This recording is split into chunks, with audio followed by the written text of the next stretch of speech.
people have mysteriously vanished in America's wilderness. Join us as we dive into the deep end of the unexplainable and try to piece together what happened. You are listening to Locations Unknown.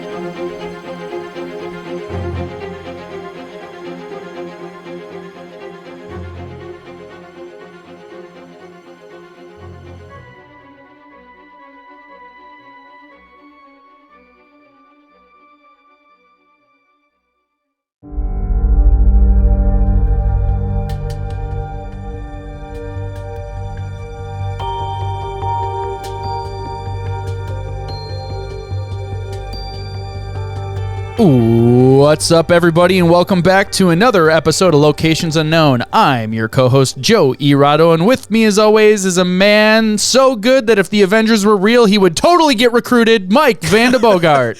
Thank you, Joe. Thank you to all of our loyal listeners for tuning in once again to Locations Unknown. Just a couple of quick updates here. First, new Patreon shout-outs, a lot of them this week.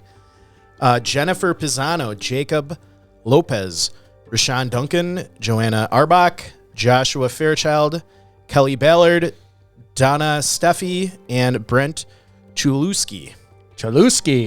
Thank you, all the new patrons. You guys are awesome. Thank you for having easy last names, too. That's always appreciated. But thank you so much. We will be moving into new studio space here in a few months. Yep. And your help will allow us to really start building it out from day one with new equipment. And what's funny is I don't think we told general audience yet, so you just broke the news. Oh, did I break the news? That's fine, but we can do it. Oh. Yep. We're like a couple episodes away from it being in there.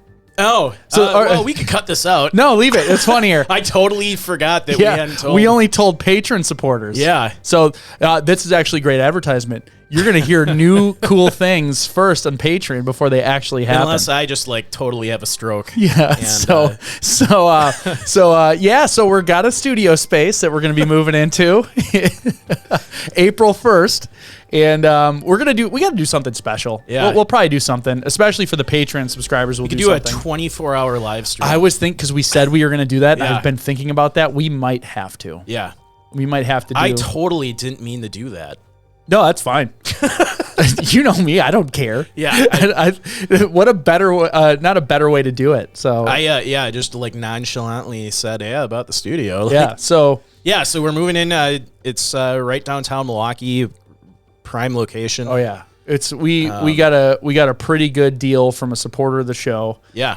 It's hooking us up, and I mean it's a little ridiculous almost. It's too much space. And for us. It's going to be us doing a podcast where we are on the first floor of a main building, downtown Milwaukee, corner office with windows is where we're going to be recording. It's pretty awesome. Yeah. We'll have to do a big, like you said, a live stream for 24 hours. We'll have to figure out a time. We might not be able to do it for the first one because you have a new baby and all that, your stuff, well, we could rotate in guest hosts. Oh yeah. Well, we got to plan it. It's got to be, we're going to have people. Yeah. It could just be Andy could fill in for a few hours. Yeah. We'll just do randos, local friends of ours who are people in the community, maybe. I don't know. 24 hours is a long time. Yeah. We'll have to bring TVs. We don't have that much interesting things to say. It's gonna be a couple hours of video game streaming podcast probably. Who knows? Yeah, it'll just be it's the things we like we doing. Could just fall asleep, and it'll just be us sleeping. Some of those make money. All right, let's continue. Yeah, continue. So we also, if you want to call the show, leave us episode suggestions. Complain 24 hour podcast suggestions. Yeah, well, and with being on a live stream for 24 hours, you can actually call the show live. Ooh. Because I do have the ability to answer these calls, but I have it just set. Yeah, it's got to be on a voicemail. Computer, right? No. Oh. It can come through to a phone. All right. Call our number, 208-391-6913.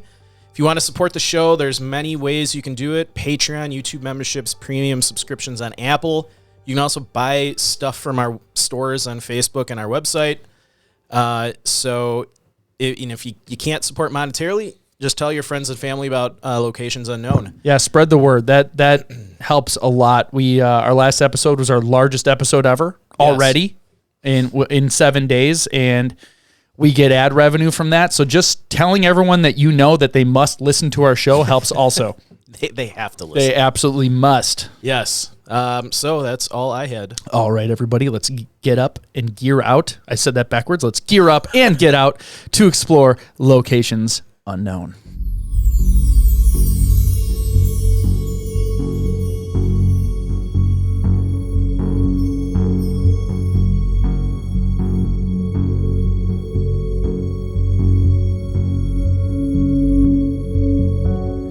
With over 52 million acres, the U.S. National Park System is home to some of the most breathtaking natural features on the planet. Tens of millions enjoy these parks every year. Join us this week for an installment of National Park Cold Cases as we explore Glacier National Park.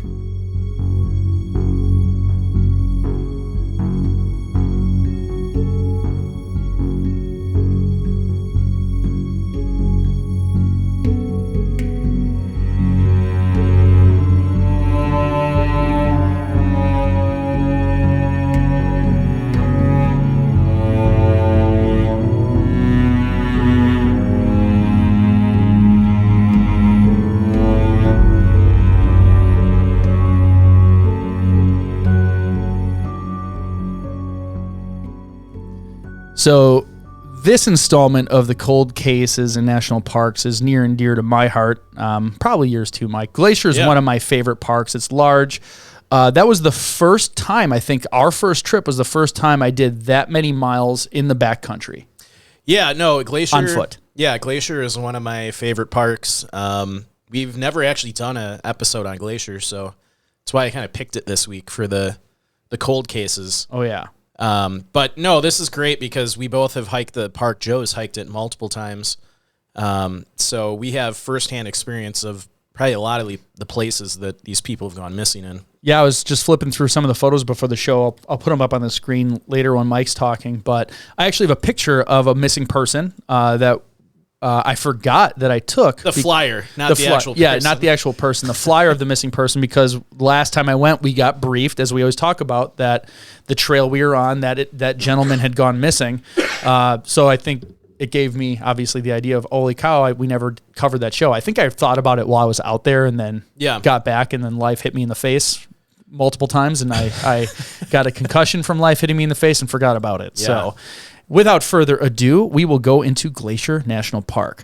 It is 1.013 million acres. It is the 12th largest park.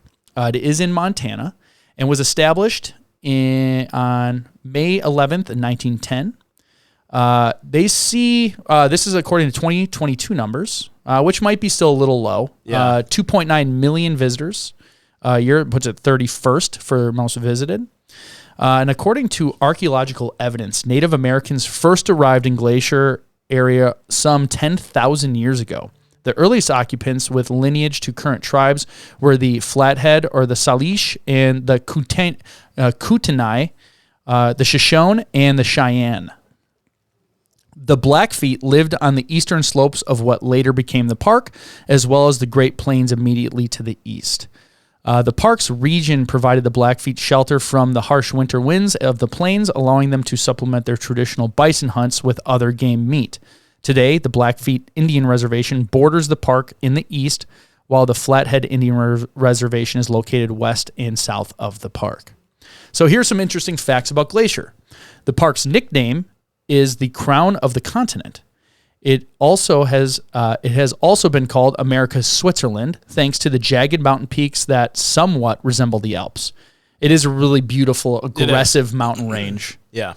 The park suffers from devastating wildfires. Fires burn through the park every summer and sometimes during other seasons, which each year now more severe than the last.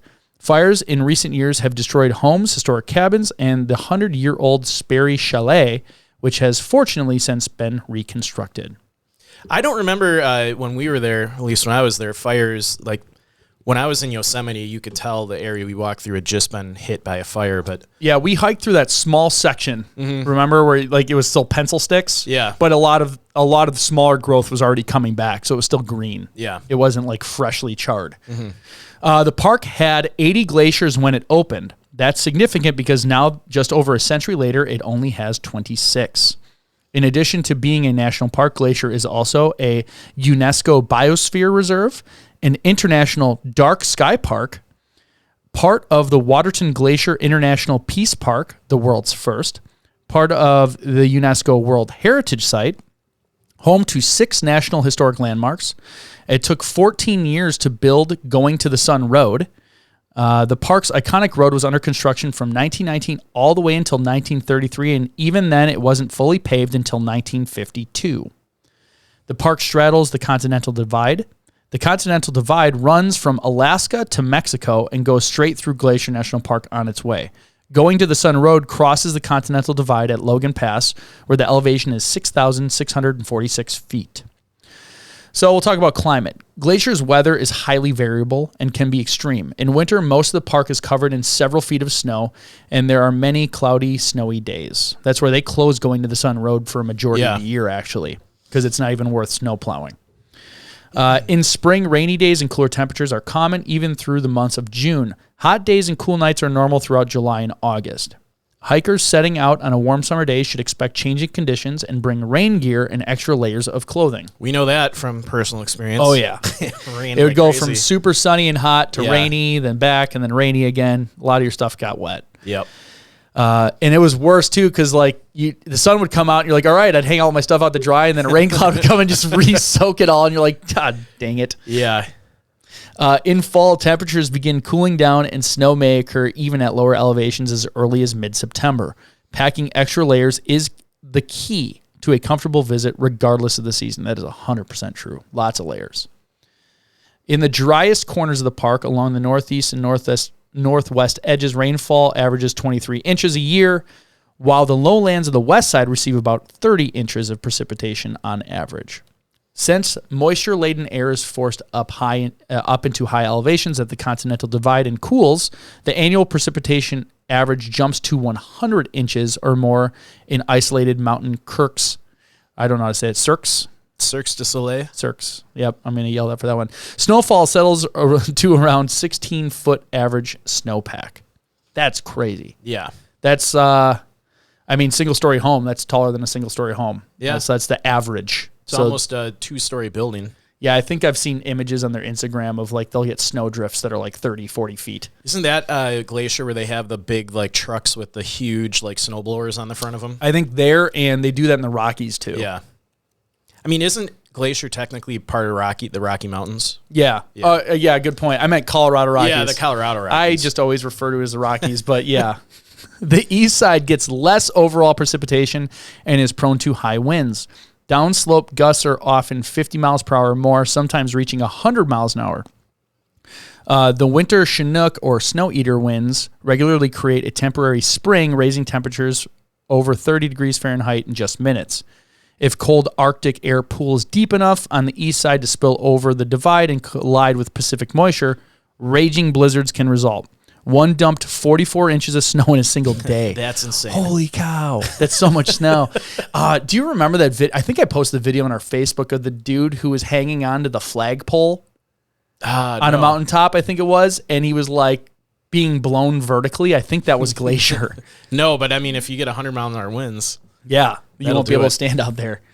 Glacier National Park is home to 26 glaciers, 175 mountains, 762 lakes, 200 waterfalls, 563 streams. That's over 2,865 miles of streams in the park alone. That's a lot. Yes. The whole park is dominated by the mountains. If you've ever been there, it's mostly mountains, and you're basically finding paths through them. And it was largely carved out by the last ice age. Yeah. So that's really cool. These glaciers have largely disappeared over the last 12,000 years. Evidence of widespread glacial action is found throughout the park in the forms of U-shaped valleys. I got to look this word up because I can't pronounce it. It's like Krux. Cirques. You want to keep reading while I pull up the and translator? Large outflow lakes like fingers from the base of the highest peaks. Oh, what's the one that we went to where it's like 5 waterfalls that are glacial runoff that go into, isn't it like Glacial Lake? Yeah. There's a picture of us. I'll pull up when you're talking because it's me, you, Ben, Shay. I think it was just me, you, Ben, and Shay. Yeah. We're there. And It was beautiful. The water was pristine. Yeah, so the highest point in the park is Mount Cleveland, coming in at 10,479 feet, and the lowest point is Flathead River at 3,150 feet. There we go. Cirques. It is Cirques. You're right, like Cirque du Soleil. Cirques. Okay. So, my bad. I'll jump back in. Types of animals. There are black and grizzly bears. We got to see a couple of the grizzlies. Got to camp with the special forces of the Park Service. Yes. Officer Peach. Yeah, Officer Peach. Officer Peach, and he was like the hardened, like it was like Little John. Like the perfect name for him, because he was like the rusty, like I've been up here for years. His name's Officer Peach. I just remember him walking up to us with a 12-gauge shotgun. What are you guys doing here? Yeah, what the hell are you boys doing here? I'm like, we have permits. I'm like, we have permits. We should tell that story at the end. We will. We'll make you hang on. You got to listen to the whole end. We'll tell you the story. Yeah. There are bighorn sheep, elk, lynx, mountain lions, wolverines, and eagles. Those are just some of the animals in the park. Yeah, there's a lot more. Yeah. Water, so you got to watch out for hypothermia and giardia if you're looking out for stuff like that. Giardia is when you don't treat your water and you have to go to the bathroom a lot. I call it number 3. Yeah. So the other thing you got to look out for is bears. There are grizzlies in the park, and because people do come through, they have been known to attack. That's the story we'll tell you later, where we are approached because a bear was going into people's tents, looking for food and going after people. So you do want to avoid running on the trails because they can scare bears, especially if you're on switchbacks. You turn a corner and scare a grizzly, you will not win. No. You want to carry bear spray and make lots of noise especially when you're going around blind corners. You want to, hey bear, hey bear, things like that. Bells. Our group never had a problem being quiet. So, yes. Yeah. You do want to secure your food and garbage. If you can hang it, that's great. Otherwise, if you are at backcountry sites, a lot of them have the food cages. You can lock it up. Yeah. You just don't want it on you because you do not want to wake up to a grizzly sniffing in your tent. No. No, sir. With mountain lions, it's the same kind of anywhere. You don't want to be alone, especially if you're tinier. Make noise because they don't typically want to mess with you, and you do have kids, keep them in between 2 larger adults. Yeah. You look out for ticks, and rodents can get into your stuff and make you sick, so you want to watch out for that stuff the too. rodents in Glacier actually also have been known to carry hantavirus. So you can get that by inhaling like particle forms of rodent droppings and urine. So yeah, if they're in your food, they're going to be leaving urine and droppings, and then you don't want the Hanta virus. You don't. You don't want. Oh God, I told you I have 6 kids. Yeah. Dad jokes just come naturally to me. Terrain. So many accidents occur when people fall after stepping off trails or roadsides or by venturing into very steep slopes. You want to stay on the designated trails. This is true. There are several trails around there that have very steep cliff drop-offs. Yep. They even have like hoses. Remember, there's like old hose bolted to the wall to help you hang on. Well, and you don't want to we've said this before, like you go off trail, you start, wrecking the natural environment there. Yes. A lot of times sometimes in parks, you'll see areas that are like roped off and they'll be like regrowing the natural habitat. So just stay on the trail. Yep. Stay on the trail. It makes it more beautiful for everyone doing it. Yeah. Snow and ice. Snowfields and glaciers present serious hazards. Snow bridges may conceal deep crevasses on glaciers or large hidden cavities under snowfields and collapse under the weight of an unsuspecting hiker. So you don't ever want to slide on the snowbanks. People often lose control and slide into rocks or trees. And exercise caution around any snowfield. That's really a big issue for people who don't live in mountainous areas. Yeah. You have no idea how steep something is until you get moving on it on ice, and then you can't stop. My worry, too, is you're sliding down like a snowfield, and what if there's like a rock that's just like hidden right by in your... like just a half an inch of snow, and you just hit that thing? You discover it with your bum. Yeah. That's not fun. I think everyone's seen those videos of skiers when they fall on mountains and they just spin uncontrollably. Yeah. That can happen to you. Yeah. And it doesn't require too much steepness if it's icy and snowy. No. So overall difficulty, it can be difficult. It can be easy. There's so much to offer at the park. Yeah. When we hiked it, I think we did some harder stuff, but like around the visitor centers, there's lots of easy hiking for maybe people that are elderly or people with really little kids or anybody with a disability. If they're in a wheelchair, there's probably, I think there's several trails that are paved that you can that are handicap accessible. So yeah, that's what's nice about the bigger parks is they can truly cater to all needs, you know. Yep. So that's good. So you want to jump into characters? Yeah. So of the story, we've got three different cases we're going to talk about, and two of these cases go back almost 100 years. So information's a little sparse, but our first case goes all the way back to August 25th of 1924. Joseph and William Whitehead, who were brothers. Joseph was age 29 and William was 22. And I actually have a poster from back in the day that has some more information on, like how tall they were. So Joseph was 5'11", 175 pounds. He had gray eyes, dark brown hair. This is kind of funny, the language they used back then. He had a ruddy complexion. I have no clue what that means. A runny complexion? Ruddy, R-U-D-D-Y. Ruddy complexion. Yeah. This is what the internet's for. You keep talking. I'm going to find out what the heck that means. He wore glasses with dark rims. His brother, William Whitehead, was age 22. He was 5'11" and a half. Having a healthy red color. Huh. So that's a ruddy I've never heard that before in my life, but think of like a old sea dog, like just a captain that like might be alcohol related. Yeah. That's kind of what I immediately think. Cause like when I was a paramedic and you walk up on an old dude where it kind of looks like Santa Claus. Yeah. You're like, ooh, he likes whiskey. Yeah. that was the immediate thought. So his brother had brown eyes, dark brown hair, dark complexion, also wore dark rim glasses. Here's what they were wearing. They were wearing gray knickers, gray wool shirts. This totally was 100 years ago. They're ruddy wearing their knickers. Yeah. High tan laced hiking shoes, soft felt hats. They carried light packs. Both wore sweaters, one gray, the other tan. They were sons of Miss Dora B. Whitehead of Chicago. This was interesting. The family at the time offered a $1,700 reward for information on their disappearance, which in today's money, $1,700, which in today's money is $30,000. So Jeez. They did come from, it sounds like a wealthy family. So, and we'll get into more of their description later on that would kind of made me chuckle a little just because it's 100 years ago. Yeah. So they were both said to be brilliant young men. This is right here. One of the news articles from the time called them well-groomed, immaculately dressed city boys with a reserved demeanor. There you go. So, Joseph was a graduate of the Lewis Institute and a former lieutenant in the Army Ordnance Division. At the time of his disappearance, he was an engineer for Universal Battery in Chicago.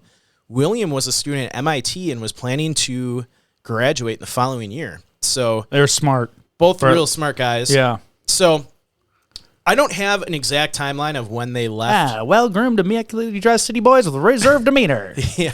Stop supposing and start figuring. Horseradish. So the brothers were not quite, we don't know the timeline specifically on when they left Chicago for home, but the brothers left their mother's home in Chicago and traveled across the U.S. heading towards Glacier National Park. And I believe they didn't have a car, so this would have been by train. As they traveled, they wrote their mother daily about their trip. In the week leading up to their disappearance, the brothers had been hiking throughout the park, going on hikes to Iceberg Lake, Grinnell Lake, and Cracker Lake. We went to Grinnell Lake. Yeah, we did go to Grinnell Lake. They had been traveling in the park by car, boat, and horseback from Glacier Park Lodge to Granite Park Chalet. They had planned to hike 20 miles from the chalet to Lewis Hotel, which is now called Lake McDonald Lodge, on August 24th of 1924. And then they planned to board the Great Northern Railroad's Oriental Limited back to Chicago. So on August 20th of 1924, Joseph wrote home, and this would turn out to be his last correspondence with his mom. He wrote, "We are enjoying ourselves very much and taking no chances of injuring ourselves. Don't worry, Mother. We won't get into any danger." So now fast forward to August 24th of 1924. 4 days later, in the early morning of Sunday, August 24th, The brothers walked away from Granite Park Chalet and hiked into the forest on their way to Lewis Hotel at Lake McDonald. They were spotted for the last time dressed in hiking knickers and smiling just 10 miles from their final destination. So that would be the last time anyone would have seen them. Fast forward now to September 1st of 1924, when neither of the boys got off the train in Chicago to greet their mom. Miss Whitehead called the MPS and asked them to search, which the MPS complied. The following weeks, the park was searched extensively and was, at the time, said to have been the largest search in national park history. Lake McDonald was searched and all paths near the shoreline were checked. It was stated at the time the park would have been packed with tourists, and if they had been injured near one of the trails, somebody would have heard it. Per the NPS, there were no reports of distress. Several days after the search had started, the park stated that they would utilize all available rangers, volunteers, government workers in a systematic search of every possible location where they could be. Throughout the search, so this is interesting. These guys were obviously from they were well off. Mm-hmm. And the media kind of picked up on this and said, we're kind of pressuring the Park Service, like, you have to find these boys. Like, it's unacceptable if you don't find them. Even people throughout the U.S. government were contacting the park and saying you need to keep looking, all the any resources you need, like, use them to find them. Sure. So that was kind of the general consensus. And one of the articles said that it was because they were highly educated and in good physical condition and should not have gone missing. Yeah. So, well, there you go. That's why we need to find them. So fast forward to September 16th, and this is a statement from the Interior Secretary F.M. Goodwin. 13 rangers, 2 famous Indian guides, and 7 tried mountaineers were out for more than 2 weeks. Secretary F.M. Goodwin reported on September 16th of that year. There never has been a search in the national park conducted with more vigor and effort. So, very interesting. It gets much more interesting. I can't believe this next part. So, after almost 6 weeks of searching, the MPS had found nothing. Miss White had become so frustrated with the search that she contacted President Coolidge to ask for more assistance. After contacting the president, the FBI, at the direction of J. Edgar Hoover, was assigned to the case and pursued many leads, which eventually led nowhere and deemed not credible. Jeez, the country was so much smaller back then. My kids went missing. Get the president. Yeah, and it was stated Hoover personally oversaw the FBI search for the brothers and almost every month filed detailed progress reports with the director of the MPS or the Secretary of Interior. So can you imagine a time where a family member goes missing and you're just like, all right, well, call the president. Yeah, I know, right? Yeah, get the president on the line. And the FBI director just takes up personal interest in your case and oversees the investigation. I mean, that'd be unheard of. Yeah. In today's, I just found that really interesting. So fast forward now to March 14th of 1925. So what, almost a year and a half or half a year later, the Whitehead family distributed 25,000 posters of the brothers explaining the circumstances and offering a reward of $1,700, which would be $30,000 in 2022. Unfortunately, the posters failed to generate any new leads on the case. On August 19th of 1925, Miss Whitehead and her daughter traveled to Glacier National Park and were briefed by the park superintendent on the search efforts. The Park Service explained that the black bears living in the area at the time were not dangerous and they did not believe animals were involved in their disappearance. An article in the Chicago Daily Tribune from August 19th of 1925 stated, mountaineers whom with Miss Whitehead and her daughter talked were convinced that the two had met with violence. And a lot of people thought that they may have stumbled upon bootleggers. Though I don't understand what bootleggers would be doing in the middle of Glacier. I mean, where are they delivering? Yeah, and I mean, it's not like it's an easy location to get to and from. Yeah. But, that was the height of Prohibition. When did Prohibition run from? I will look it up. I feel like 1925 was probably like Didn't Prohibition end in the 30s? 1920 to January 17th, 1920 to December 5th, 1933. So 1925, it was kind of like the heat of Prohibition at that point. Yeah. So I don't know, maybe that not out of the. If there's small mountain towns that need booze, maybe they're taking trails. And maybe they didn't. There was no aerial surveillance back then. So if you're out in the middle of nowhere, it'd be a great way to hide. So final comment on this: Dora Whitehead believed the conjecture, writing the Secretary of Interior. I want my 2 sons, dead or alive. Surely I'm not asking too much. They belong to me. I have a right to them. My 2 sons were murdered or kidnapped in a national park, and I am pleading with the government of the United States to find them. So the mom was convinced they were murdered in the park. And a lot of people at the time in the media thought that it could have been, they stumbled upon organized crime related to bootlegging. Very interesting case. I had never heard of this before. Yeah.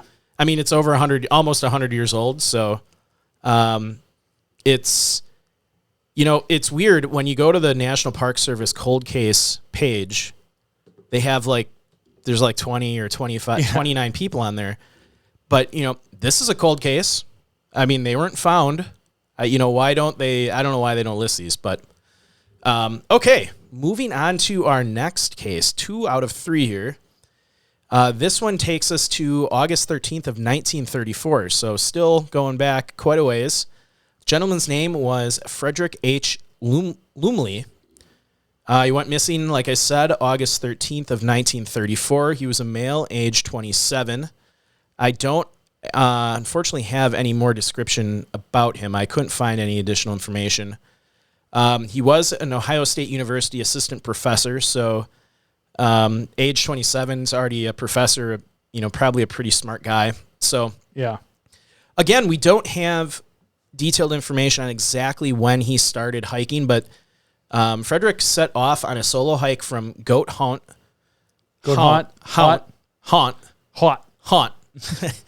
A Goat Haunt camp at the south end of Upper Waterton Lake to the Waterton town site. On August 12th of 1934, a postcard of Gunsight Lake written the day before he had disappeared read, "Dear Kay, here is the drink that satisfies. I have been having early morning, afternoon, and evening cocktails of the one and only Aqua Pura Alemani Glacier. But swimming is out. 2 cold baths have sufficed to prove to me that uncleanliness is preferable to uncomfortableness anytime." So, very proper postcard. So, obviously, he went on a solo hike and disappeared. So, after his disappearance, this comes from the National Park Service, 28 experienced woodsmen searched the trails. A boat patrolled the shores of Waterton Lake, and climbers checked nearby Mount Cleveland. The search continued until winter set in, then resumed in the summer of 1935. Frederick's father also offered a $500 reward, but the Ohio State University professor was never found. Again, on this case, the FBI and the Royal Canadian Mounted Police helped the investigation, but neither were able to find any clues to solve the disappearance. So this gentleman, again, went missing. So 2 cases pretty close to each other. Our third case, we're going to jump forward to, and I don't know, is there anything you want to share? No, I'm flipping through photos, just look at how clear the water is. You remember that, right? Yeah. It's just pristine. Yeah. I think that's the biggest thing I took away from this park is just it's pure pristine. I mean, you look at Google Earth, it's Google Earth image. When you look at it, you're like, look at how awesome those mountains look. Yeah. It really is obviously better than that, but it's like this aggressive. Mm-hmm. So can you find pictures of the lakes that were mentioned? So like Upper Waterton Lake. Upper Waterton. And what are some of the other lakes I mentioned? Cracker Lake. Grinnell Lake too, since we were there. Yeah, I pulled one of them up was pictures from Grinnell Lake. Okay. Oh, and then Gunsight Lake.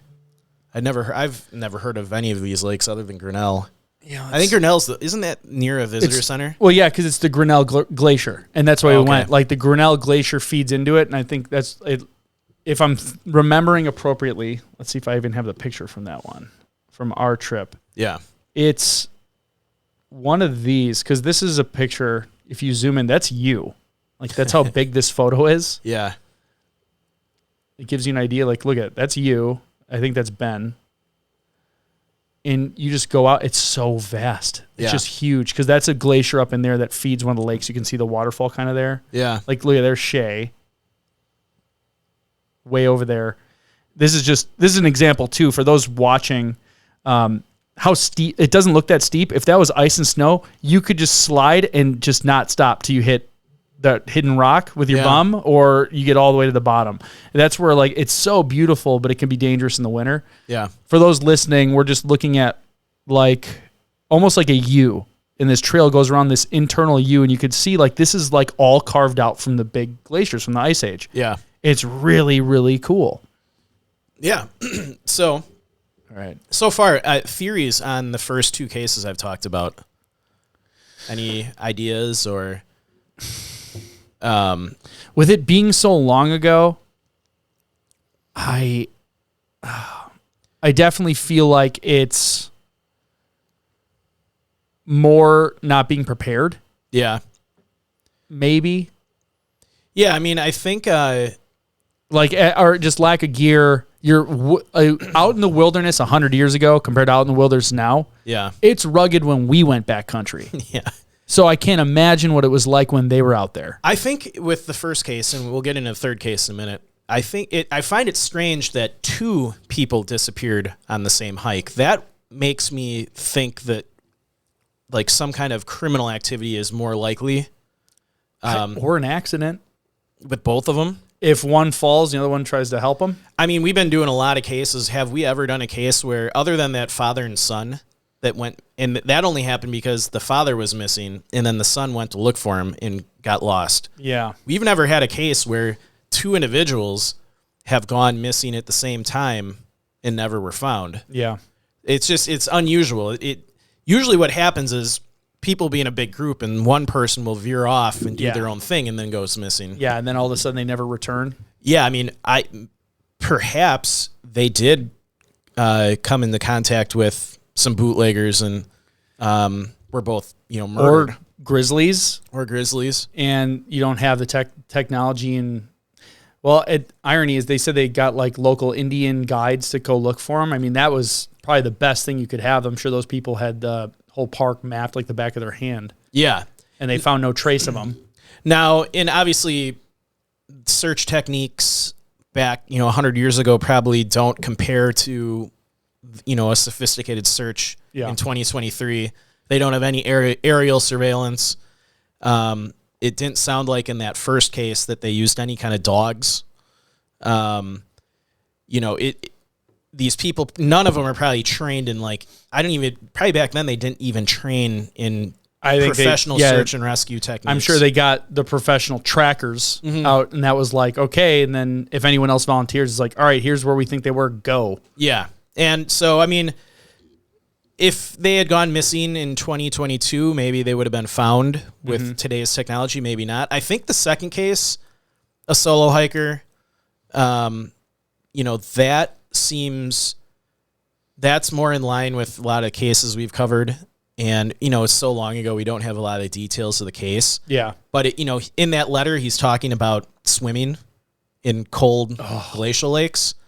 I mean... I tried. Yeah, I've tried it. It's so cold. It's brutal. I mean, maybe he suffered a medical emergency swimming in one of those lakes and drowned. Or just got hypothermia. Yeah. On the way out, or was out too long. I think my theory on the second one is something water related, only because we don't have a lot of information, but he talks about swimming.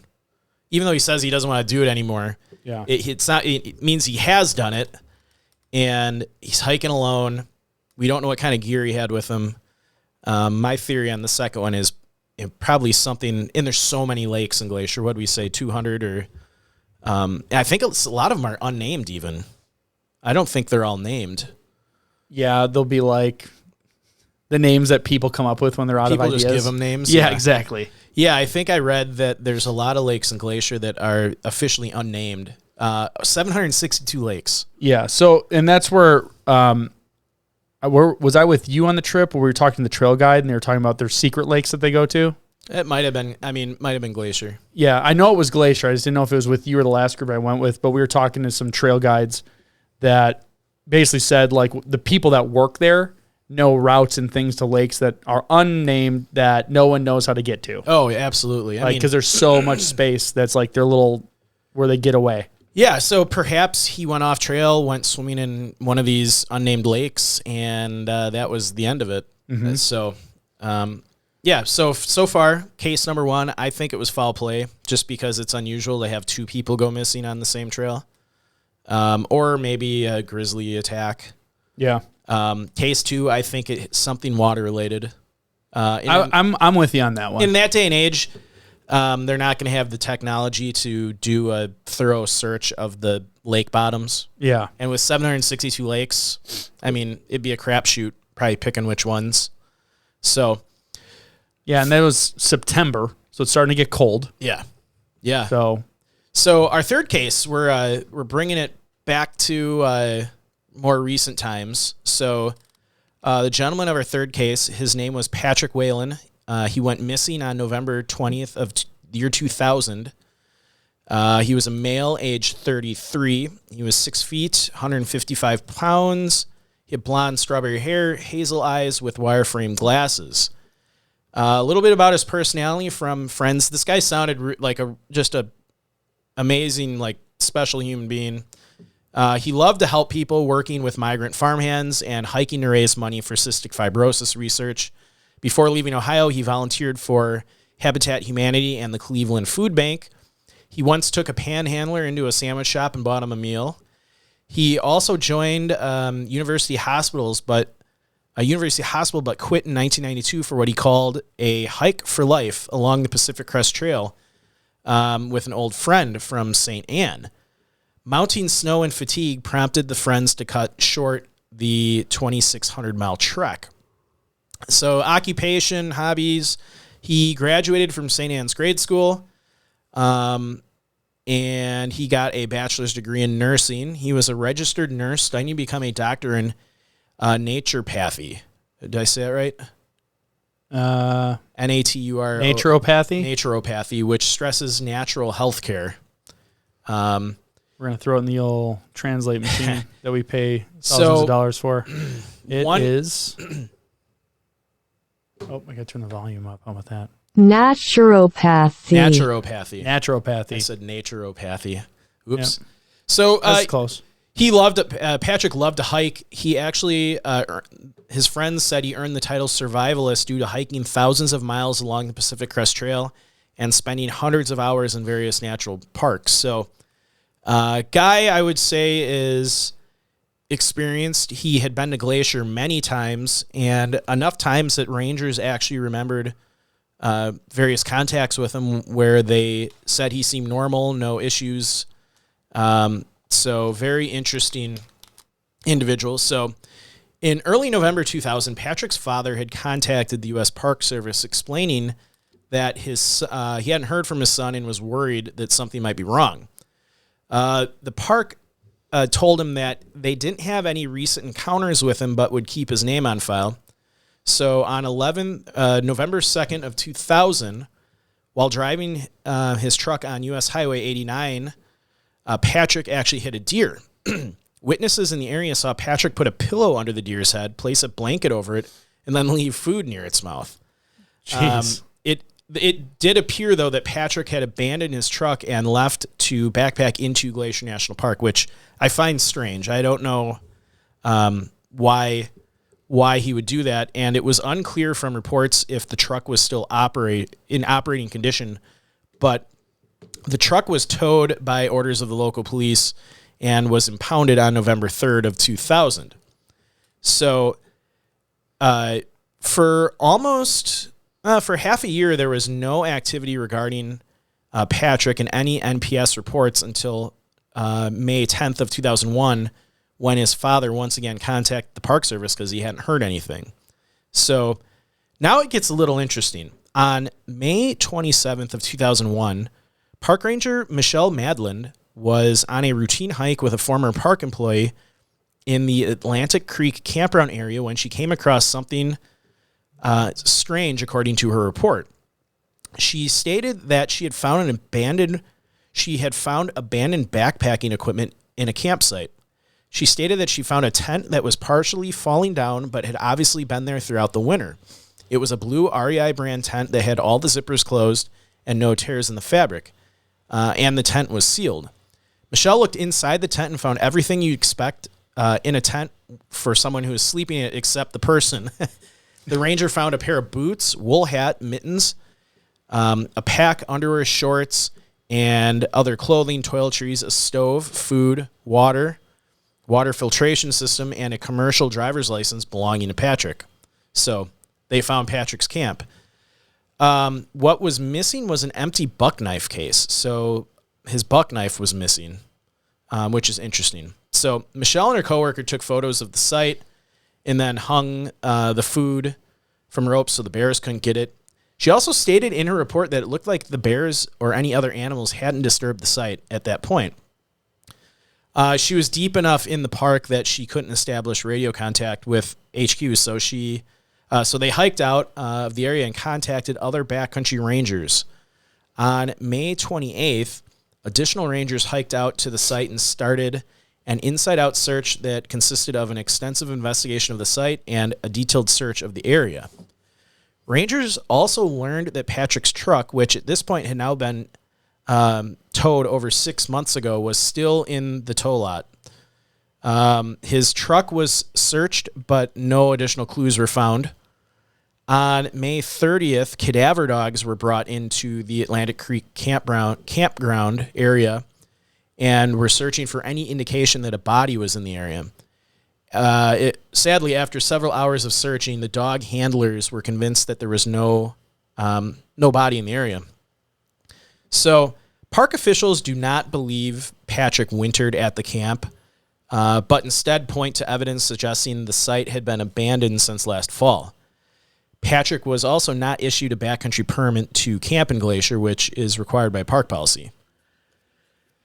So this is interesting too. Park and tribal investigators were told by Patrick's friends and family that the missing man had exhibited symptoms of unusual and potentially obsessive behavior, including paranoia, which may have played a role in his disappearance.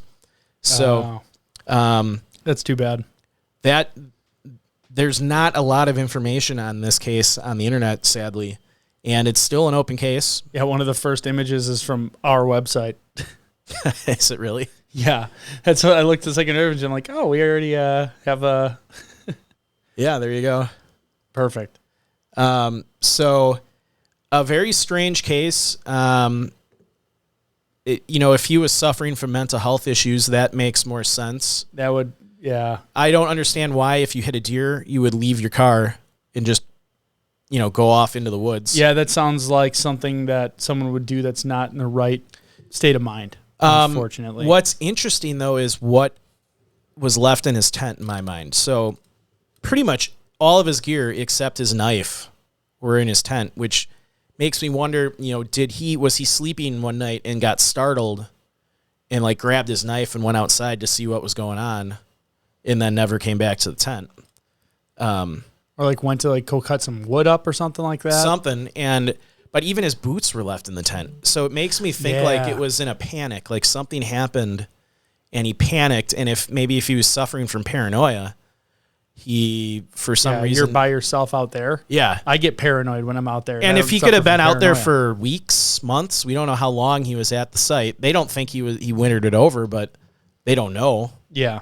I mean, even though it's winter, so the bears are, hibernating, but it's pretty unusual if you had food just sitting on the ground that it would survive undisturbed for an entire winter. You'd think rodents or something would eat it, come in there and try to eat it. That's so wild. So you got to think that he abandoned his campsite after, I would say, wouldn't it make sense if he abandoned after winter set in? Because if it's still fall and, the fall too, if I remember correctly, bears are... scouring for food, getting ready for the winter. Yeah, they wouldn't let a meal go away. Yeah, if there's food just sitting in a tent. Yeah, if they're hibernating, you still have your, squirrels and what's the marmots? Even the deer in the park. Remember, someone told us that you didn't want to leave your salty, like sweaty boots outside. Oh yeah, they'll chew on it. The deer will come and chew on it, or literally like pick your boots up and walk away with them. Yeah, they love chewing the salt out of leather. So the like sweat. Yeah, so you would think like you could even, if his boots are sitting in his tent, would, interested deer come by and... Yeah. I don't know. So this is a very strange case. Again, the mental health aspect kind of throws me for a loop. If he's suffering from paranoia, anything could have happened. I'm with you. I think that has a thing to do with it. I do. Yeah. So... So yeah, 3 very interesting cases. I heard of the Patrick Whalen case. I was aware of that one. I had never heard of the 2 older ones. Those are new to me when I was researching this. It's just interesting thinking, like we were in the park at some of those spots that the first 2 people 100 years ago went missing. Yeah. And it's like we were just hiking around, and I always wonder about people that go missing that no one is aware of. Yeah. There has to be, especially in some of those areas. Like somebody just went, no one knew they went. That first case, 1924. Yeah, everyone maybe thinks like, oh, they must have left town. Like, just no clue. Just grab 100 people you pass on the trail in Glacier and just say, do you know who these 2 people are? Just say their names. Yeah. And I bet I would have known. Yeah. Not a single person would say, oh, these 2 people went missing 100 years ago. Yeah. Like, yeah. Right here. In this spot. Yeah. Like they don't even know who did, if they did like last year, if the pictures aren't hung up. Yeah. So it makes you wonder how many, like while you're hiking out there, have gone missing in areas you're in. Well, I definitely think about it way more often now so since doing this show. It's like, all right, what am I going to run into out here, and how many people have dealt with it and did not make it out? So to summarize, I would say case number 1, I'm saying foul play. Case number 2, water related. And case number 3, I think it has to do something with his paranoia. Something spooked him in the middle of the night, and he panicked and ran out of his tent to go see what it was. And then something happened. Maybe he got lost. Yeah. Or turned around or fell. It's late in the year for that area. Yeah. He was known for hiking later in the park than most people would. That came up in the stuff I was reading. Just of the weather that we know about now. Yeah. I think it's either with you mental health or weather related. And if he ran out without any of his gear and it started raining or it was raining, I mean, yeah. Or blizzarding or snowing, like any of that, like that you would not last long. No. So 3. I'm with you. I don't have any off the deep end. No. There's not enough information for me to like work up a crazy theory. Yeah, I mean the Patrick Whalen one, you could say like you could go off the deep end and say like it was Bigfoot or something, maybe. Oh, all of them, aliens for all of them. There you go. Like there's the deep end. Like there's no deep end that's not anything that you wouldn't see on Prometheus Studios. Yeah, the ancient aliens creators. Yeah. So when they don't understand something, they just explain it away with aliens. Aliens. Yeah. Well, we can't explain it because it's just aliens. So, hopefully you enjoyed another installment of National Park Cold Cases. Yes. This is a way for us to talk about parks we've never talked about and cases that are none of these cases we could actually do a full episode on, but a couple of them together we can then bring light to them. Yeah, there's thousands of these. We got to be able to get to all of them before we die. Yes. In a park. So thanks again for tuning into our show. We appreciate all of you for listening and sharing Locations Unknown with your friends and family. Be sure to like us and follow us on Facebook, Instagram, Twitter, YouTube. You want to subscribe there for sure. Also, if you'd like to support the show monetarily, please visit our website or Facebook store to buy some cool swag. You'll look awesome in the wilderness with a Locations Unknown hat. Additionally, you can subscribe to our Patreon account on YouTube and on Apple subscriptions, where you'll have access to special events, additional shows for paid customers only.